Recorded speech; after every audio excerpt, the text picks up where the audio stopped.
भगवान कहाँ है? बचपन से दादी नानी और मम्मा की कहानियों में भगवान होते थे जो आके इंसानों की मदद करते थे और पापियों को मार भगाते थे। मैं अक्सर सोचता था कि भगवान सिर्फ मम्मा की कहानियों में क्यों होते हैं। मेरे बुलाने पे वो कभी मुझसे मिलने क्यों नहीं आते? आखिर भगवान कहाँ है? वो मेरी बातों का जवाब क्यों नहीं देते? एक दिन मुझे इसका जवाब एक ऐसे इंसान से मिल गया जिसे लोग अपने आसपास देखना भी पसंद नहीं करते। जी हाँ, तो कहानी को पूरा सुनने के लिए, कहानी को समझने के लिए मुझे कहानी आपको शुरू से बतानी पड़ेगी। जब मैं 10 साल का था तो एक बार मम्मा के साथ ऑटो में मार्केट जा रहा था। इतने में एक ट्रैफिक सिग्नल पे रेड लाइट होने की वजह से हमारा ऑटो रुक गया। ऑटो के रुकते ही मेरे पास एक 10 साल का बच्चा आया। पसीने से भीगा हुआ, फटे पुराने कपड़े और पैरों में चप्पल भी नहीं था। उसने कहा, भगवान के लिए कुछ दे दो, 2 दिन से भूखा हूं, कुछ भी नहीं खाया। मैंने मम्मा की तरफ देखा। मम्मा मेरी मासूम आंखें देख के समझ गईं और अपने पर्स से मुस्कुराते हुए पैसे निकालने लगी। इतने में ग्रीन सिग्नल हो गया और वो ऑटो चल पड़ा। मैं बहुत अपसेट हो गया, रोना आने लगा। मम्मा ने मुझे साइड से हक किया और कहा, मेरे बच्चे, तू फिक्र मत कर, उनके लिए भगवान है ना, वो सबकी मदद करते हैं। ऑटो मार्केट की तरफ बढ़ता चला जा रहा था और मन ही मन में दुआएं करता जा रहा था कि हे भगवान, उसकी मदद ज़रूर करना। वो मेरे जैसा ही तो है, लेकिन ना जाने उसकी ज़िंदगी कैसी है। उसने 2 दिन से कुछ खाया भी नहीं है। हे भगवान, उसे प्लीज़ कुछ खिला देना। लेकिन मन में ढेर सारे डाउट हो रहे थे कि क्या भगवान सच में उसे खिलाने आएंगे। खुद को नॉर्मल होने की कोशिश भी करने लगा, तब भी सुकून नहीं मिल रहा था। तो मम्मा से ढेर सारे सवाल पूछने लगा कि आखिर ये भगवान कहाँ हैं, रहते कहाँ हैं, दिखते कैसे हैं, क्या वो आसमान से धरती पे आते हैं? अगर वो आते हैं तो एक साथ इतने सारे लोगों की मदद कैसे करते हैं?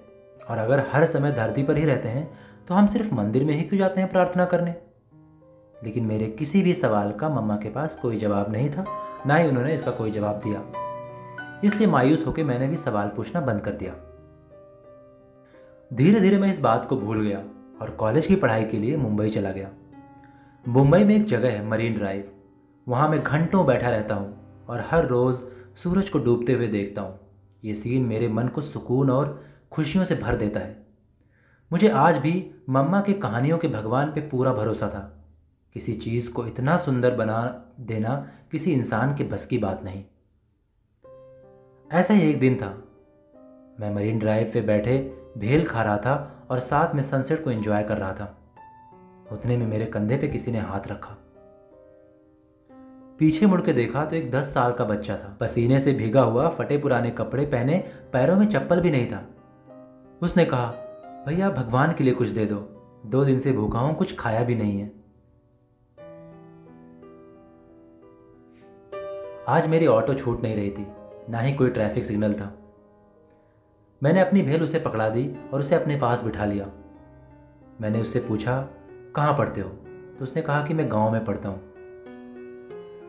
मुझे पता था वो झूठ बोल रहा है, लेकिन ना जाने क्यों आज उस पर यकीन करने का मन कर रहा था।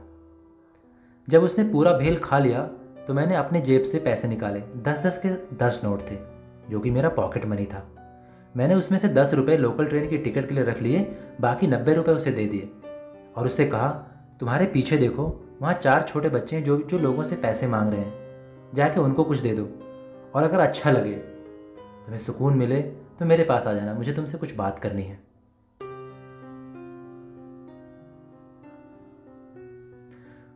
थोड़ी दूर पे 4 छोटे छोटे बच्चों को उसने 20-20 रुपए दिए और 10 रुपए खुद की जेब में रख दिया।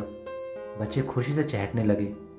एक तरफ सनसेट का सुकून था तो दूसरी तरफ सच्ची हंसी का डबल सुकून था। थोड़ी देर में वो आके मेरे पास बैठ गया।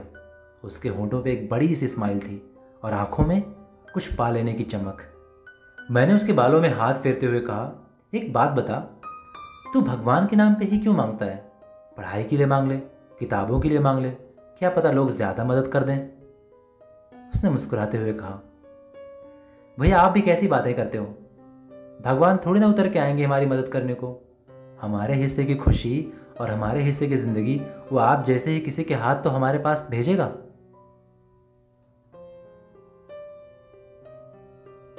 ऐसा लगा बचपन के सारे सवालों का जवाब किसी ने दे दिया है। मैंने मुस्कुराते हुए उसके सर पे फिर से हाथ फेरा। वो हंसते हुए थैंक यू भैया बोल के चला गया। आज पूरी दुनिया घरों में कैद है। हमारे पास सोने के लिए बिस्तर है, सर के ऊपर छत है। हम रोज़ खाने के लिए नई नई डिश बना के व्हाट्सएप इंस्टा स्टेटस पे लगाते हैं। हम सब अपना कंफर्ट एंजॉय कर रहे हैं, लेकिन इसी दुनिया में न जाने कितने ऐसे हैं जिनके पास इस टाइम न खाने के लिए खाना है, न रहने के लिए घर। तपती धूप में अपने घरों को पैदल ही निकल पड़े हैं। भगवान थोड़ी ना उतर के आएंगे हमारी मदद करने को। अगर ऐसा होता तो हमें सोचने समझने की ताकत ही क्यों देते? फिर इस दुनिया में किसी पे कोई जुल्म ही क्यों होता? सच तो यह है कि हम सब अपने अंदर के भगवान को जगाना भूल जाते हैं। हम लोगों की मदद करना भूल जाते हैं। उस बच्चे ने सही ही तो कहा था, भगवान तो हम ही है ना। तो किसी के हिस्से की जिंदगी और किसी के हिस्से की खुशी हम ही तो देते हैं ना। भगवान इतने सारे लोगों के लिए खड़ा तो होता है, लेकिन वो कैसे खड़ा होता है, क्या कभी सोचा है आपने? वो खड़ा हम सब के अंदर होके होता है। तो अगर किसी की मदद कर सकते हो तो ज़रूर करना, क्योंकि भगवान का जरिया बनना भगवान के और करीब जाना है। यह किसी के ज़िंदगी की एक सच्ची कहानी है। अगर आपको यह कहानी पसंद आई है तो प्लीज़ इसे शेयर करो, लाइक करो, जो कुछ भी कहना चाहते हो कमेंट बॉक्स में कहो। और हाँ, अगर आप फर्स्ट टाइम सुन रहे हो तो प्लीज़ चैनल को सब्सक्राइब जरूर करना। और हाँ, अगर आपकी लाइफ में ऐसा कोई भी घटना हुआ, ऐसी कोई भी कहानी हुई हो जिसे आपको लगता हो कि ये लोगों को इंस्पायर कर सकती है या इसे लोगों तक पहुंचाना ज़रूरी है, आप मुझे ईमेल करो, मुझे फेसबुक पे आप टेक्स्ट करो, या मैंने अपना व्हाट्सएप नंबर भी दे रखा है, आप वहाँ पे अपनी कहानी लिखो। मैं आपके नाम के साथ उस कहानी को लोगों तक पहुँचाऊँगा। और एंड में थैंक यू सो मच।